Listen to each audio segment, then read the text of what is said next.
Hello all. I think it's important not to get yourself stuck and adhere to just one glue. Different glues have different properties, and in my furniture I use 3 different types. In this short video then, I'll look at what I consider a couple of essential workshop glues and the 3 glues I use for my furniture. Hopefully it will provide something worth considering for the newcomer and experienced woodworker alike. So here they are then, the Fab 5 Essentials, a mix of epoxies, powder resins and PVAs. I'll run through the glues and what I use them for in a second, and after, near the end, I'll smear a little of each onto a tape covered board to demonstrate their properties more clearly to you once dry. I must try and avoid calling that a smear test. First up then, more what I consider workshop glues, but do also feature in some way in my furniture making. Let's start with the 2-part rapid epoxy. Araldite might be most folks' go-to brand, but this one here is a Wilco variant, RIP Wilcos. Another I consider a workshop essential for jig making or a quick bond for prototyping is a super glue and accelerator combo. Again, a default brand most would associate would be Mitre Mate. Hell, you know what? For essential workshop glues, I'm going to include double-sided tape. It is after all used like a glue and glue covered, and again for quick jig making or sticking work to a jig temporarily, it's essential. 3M double-sided tape would be my recommended, but like with my rapid epoxy, this is also the Wilco branded stuff. I'm honestly gutted I won't be able to get this anymore. I found its adhesion perfect for what I need and the price right on the sweet spot. Such a shame. For my furniture glues proper, I have here Everbuild D4 PVA wood glue, Cascamite powder resin glue, and an Easy Composites EL2 Laminating Epoxy, the name giving away what I use that for.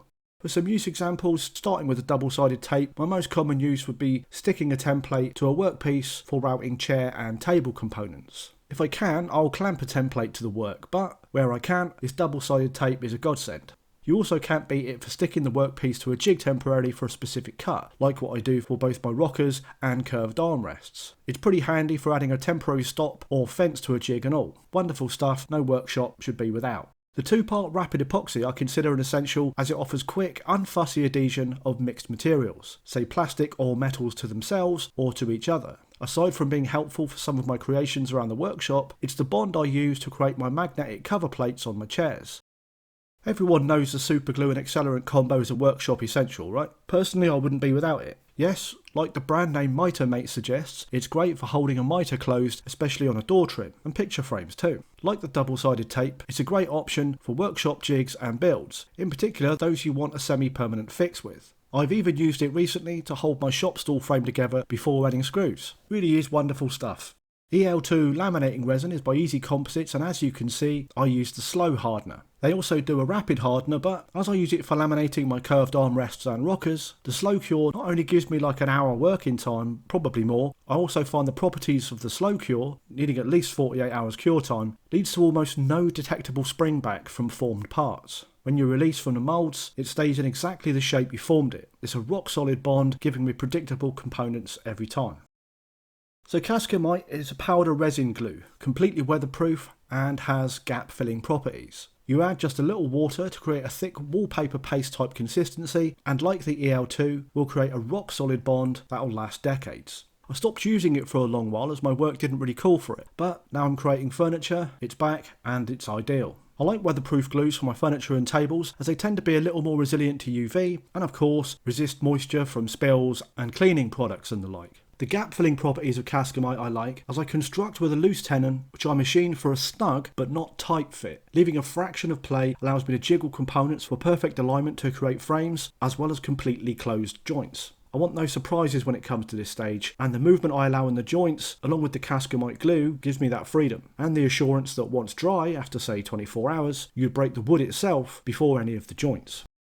My final glue is the humble Everbuild D4. Another weatherproof wood adhesive, this PVA glue is best for sticking 2 clean faces or tight fitting joints together, especially those where you might expect more seasonal movement as, although it creates a super strong bond, it has some elasticity, unlike the EL2 and Cascamite which are removable once set. But this is also the reason I don't like D4 on my chair frames, but use it without fail on the boards that make up my tabletops. A table's width, exposure and general abuse lends itself to an adhesive that is strong but also flexible. It's also a pretty good glue for cutting blocks and the like. D4 is a readily available, inexpensive winner in this regard.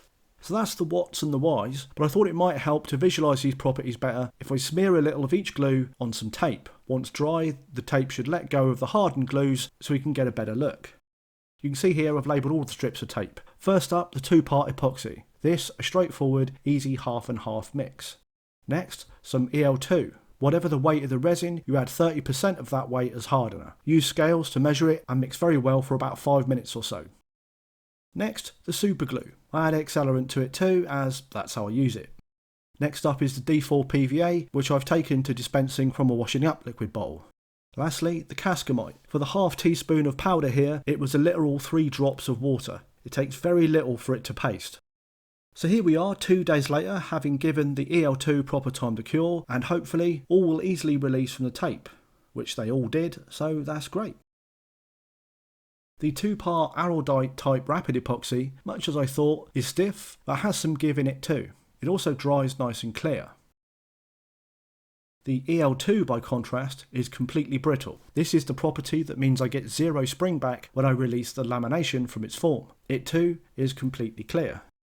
The super glue Mitre Mate stuff I was quite surprised by. I felt sure that it was going to be another brittle glue, but no. Similar to the 2-part rapid epoxy, it's stiff but flexible, although it did ultimately break when bent so far. It's also more opaque than clear. The D4 result was predictable. It is super flexible, almost comically so on its own like this. But then that's the property I want from it. It dries a slightly yellow translucent. Can't stop playing with the stuff. And finally, the Cascamite I was expecting to be brittle like the EL2, and it's exactly that, drying an opaque white. So I think that gives a basic idea of some of the properties of different adhesives. Much like when people proclaim the only finish you'll ever need, which is absolute rubbish, beware of videos proclaiming the only glue you'll ever need, or something like it. Learn about or experiment with the properties of different types and try to match them with what you want functionally. At least for your serious pieces anyway. For all your other woodworking, just use D4. The only wood glue you'll ever need, innit? Before I go, in the honourable mentions category, I'd like to mention polyurethane glues, the expanding type, and contact adhesive. Both of these were used prolifically in my on-site carpentry and joinery, but for the finer work I do now, they're banned. In terms of furniture making, hide glue is also worth a mention. A very traditional glue that lends itself well to classical furniture styles with classic joinery. Think Windsor chair. It's not a particularly strong bond, but dries with an almost rubber-like quality. This accommodates the settling of the wood and joinery over time, and often, with some heat applied, a loose joint can be refixed with the original glue. If they sound like properties ideal for you, then give it a go. For my furniture designs, hide glue would be a complete disaster. So I hope you found my handling of this sticky subject interesting. I have a similar video on the finishes I use and why that I'll make sure pops up at the end. You might also find interesting if you've not seen it. Do you have a mix and match set of glues for projects? Are you going to experiment maybe after seeing this? Would love to hear from you in the comments below. Questions also welcome. Please like the video if you did, sub if you want already, and as ever, if you've made it this far, thanks for watching.